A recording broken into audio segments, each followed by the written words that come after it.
Have you ever struggled to identify your next writing steps? That's the topic I'm addressing today in The Right Question. I'm Daphne Gray Grant, the publication coach.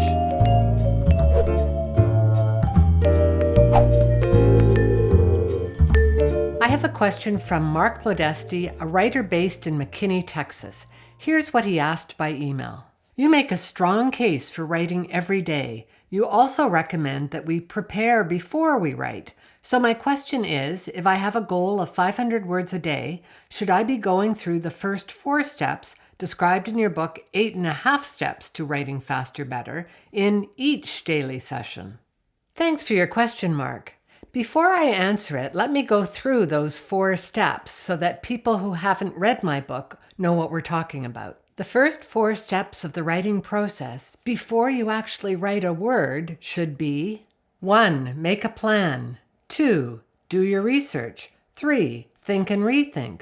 4. Find your lead, your way of getting into the writing. Basically, it's true to say you shouldn't start your writing until you've done each of these 4 steps. But, and this is a big but, the type of writing you're doing makes a difference. Let me make this clear with a couple of examples. First, let's suppose you're working on a 1,000-word blog post. Further, let's imagine that you can write 300 words in 30 minutes. This means that if you work for 30 minutes a day, it will take you 3 days to finish this piece. So here's how the 4 steps would play out. It seems logical to me that you should be able to do all the research for the 1,000-word piece up front, so you would not need to do that step daily. I'd also guess that planning and thinking could be done up front too. And, of course, once you've written your lead, you wouldn't need to do that again. So, for the 1,000-word post written over 3 days, the answer is no, you wouldn't need to repeat those steps for each writing session. But now let's imagine a different scenario.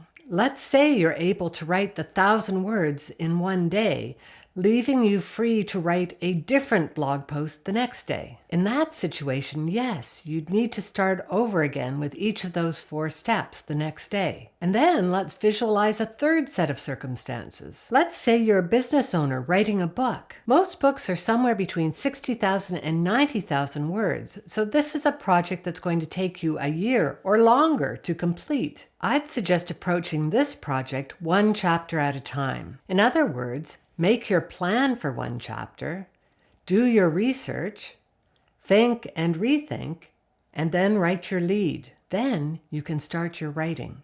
And you won't need to repeat those steps until you begin the next chapter. In summary, there's no single all-purpose answer to your question about writing steps, Mark. A variety of factors, such as the nature of your project and how much time you have to write, will all need to be taken into account. Finally, let me wrap up with a quote from the Supreme Court Justice Ruth Bader Ginsburg. The court generally moves in small steps rather than in one giant step. Mark, many writers make the mistake of mushing together steps that should be separate and distinct in the writing process. But be sure to apply some common sense to the formula. Once you've completed a step, there's no need to do it again. If you'd like to learn more about how to make writing a happier and more rewarding process for yourself, take a look at my latest book, Your Happy First Draft. It's not available in bookstores or via Amazon. The only place to get it is my website, link below.